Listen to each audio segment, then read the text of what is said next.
Hi friends Tamil पुत्तांडु special रेसिपिया पुदिय सुवैयिल वेற்றிலை பாயாசம் எப்படி செய்யறதுன்னு தான் இன்னைக்கு உங்ககிட்ட ஷேர் பண்ண போறேன்.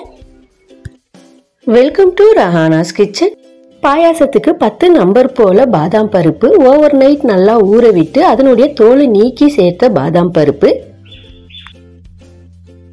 அது கூடவே அரை முந்திரி பருப்பா இருந்தா 20, முழு முந்திரி பருப்பா இருந்தா 10 ஓவர் நைட் அதே மாதிரி ஊற வச்சு சேர்த்துக்குங்க. 10-12 பிஸ்தா பருப்பை சேர்த்து கொஞ்சமா தண்ணியை விட்டு நல்லா ஃபைன் பேஸ்டா அரைச்சி எடுத்துக்கலாம். ஒரு பவுலுக்கு மாற்றி விட்டு அது ஒரு பக்கம் இருக்கட்டும். அடுத்து பாத்திரத்துல 1/2 லிட்டர் அளவுக்கு பாலை சேர்த்து காய விட்டுக்கலாம். அது நல்லா காஞ்சி வரத்துக்குள்ள இன்னொரு பக்கம் 12 - 15 நம்பர் போல வெத்தலையை நல்லா வாஷ் பண்ணி விட்டுட்டு அதனுடைய காம்பை தனியா எடுத்துட்டு நடுவுல இருக்கிற அந்த நரம்பை சிசரால இந்த மாதிரி கட் பண்ணி விட்டு எடுத்துக்கலாம்.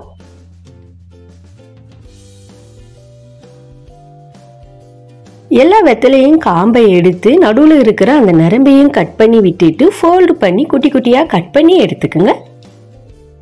நம்ம கட் பண்ணி எடுத்ததை மிக்ஸி ஜாருக்கு மாற்றி விட்டுட்டு 100 ml இருக்கிற டீ டம்ளரால 2 டம்ளர் அளவுக்கு தண்ணியை சேர்த்து நல்லா மைய அரைச்சி எடுத்துக்கலாம்.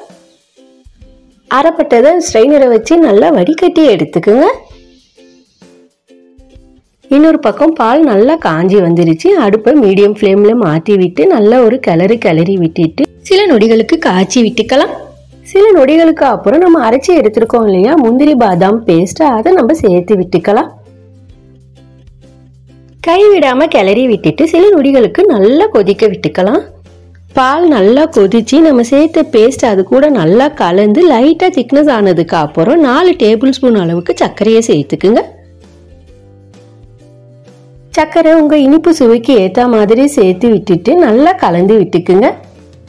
மறுபடியும் சில நொடிகளுக்கு நல்லா கொதிக்க விட்டுக்குங்க. சர்க்கரை நல்லா கலந்து கரைந்து வரணும். அதே போல இந்த பாலும் கொஞ்சம் சுண்டி வரணும். பாலை சுண்டதான் இந்த பாயாசத்தினுடைய சுவை அவ்வளோ பிரமாதமா இருக்குங்க. அதனால நல்லா கொதிக்க விட்டுக்குங்க.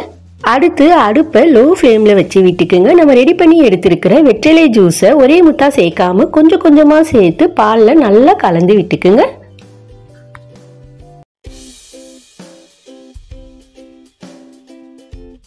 ஜூஸ் எல்லாம் சேர்த்ததுக்கு அப்புறமும் லோ ஃப்ளேம்லயே குக் பண்ணி விட்டுக்குங்க. அடுத்து 1/2 டீஸ்பூன் போல ஏலக்காய் பொடியை சேர்த்து நல்லா கலந்து விட்டுக்குங்க. லோ ஃப்ளேம்லயே குக் பண்ணி விட்டுக்குங்க. 4-5 ஸ்ட்ரிப்பு குங்குமப்பூவை சேர்த்துக்குங்க. குங்குமப்பூ ஆப்ஷனல் தான். இது சேர்க்கறதுனால பாயாசம் இன்னும் ரிச் டேஸ்ட்டில் இருக்கும். அதனால தேவைப்படுறவங்க சேர்த்துக்குங்க. கிண்ணத்துல 2 டீஸ்பூன் அளவுக்கு பாதாம் பிசின் பவுடரை சேர்த்து நல்லா கலந்து விட்டுக்கிட்டே முழுகிற அளவுக்கு தண்ணியை சேர்த்து விட்டுக்குங்க. அது நல்ல ஒரு ஜெல்லி ஃபார்முக்கு ரெடி ஆயிடும்.